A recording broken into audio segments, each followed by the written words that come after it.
don't have to sing to you if you don't want it, if that's too weird. I want it, badly. Okay. Yeah. David Martos from Spain. That's right.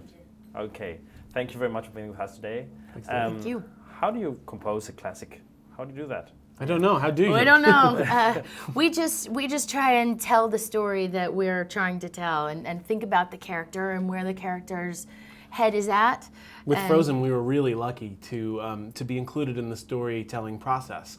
Every day for a year and a half, we were included in this meeting about story and song, and we would really help and give input on how the story would go. It changed a lot from when we were involved to the final product, and I would like to think that we had something to do with help shaping it. But for instance, with Let It Go, when we were writing Let It Go, Elsa was still a little bit of a villain, and then we had this song slot where you had this girl fleeing the kingdom, letting go of everything she's ever known. And yet this moment where she got to let go of everything she was holding back and let her powers out. And when we got inside her head, this sort of was born in a day where she sings, let's just do one vamp, right? The snow glows white on the mountain tonight, not a footprint to be seen.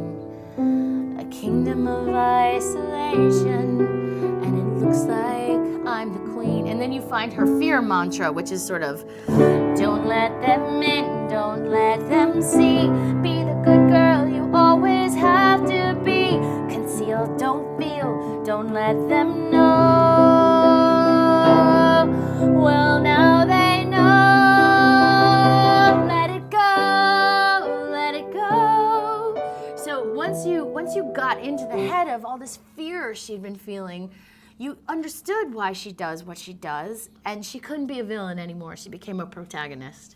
So you kind of changed the character with your song. I mean, sort of. It did have that effect. We didn't mean to, but we like how Elsa ended up in the story. We love that character. And that's what's amazing about Jennifer Lee and Chris Buck. They were so open to going where the music took them. They were so open as collaborators to finding how to make this story sing.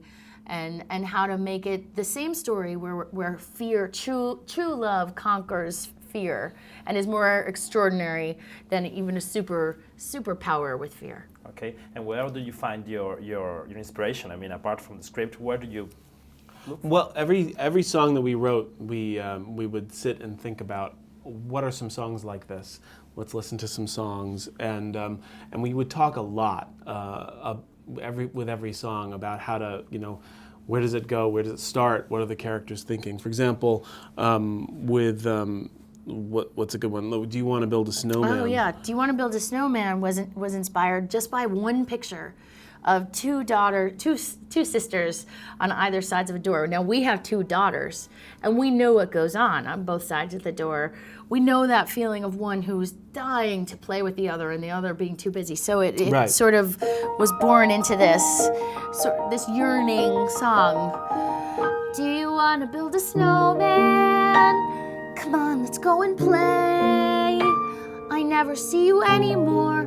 Come out the door. It's like you've gone away. And so it comes from our own life. We listen to a lot of Norwegian folk songs. We listen to Sami music and yoiking.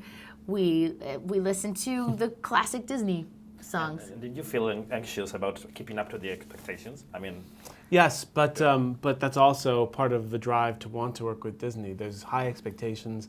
There's a lot of Disney classics in the vault, and you want to measure up to them. But it helps you be a better writer and helps you want to hit home runs as opposed to just line drives. That's right. Okay, thank you guys. It's Thank amazing. you. Thank you.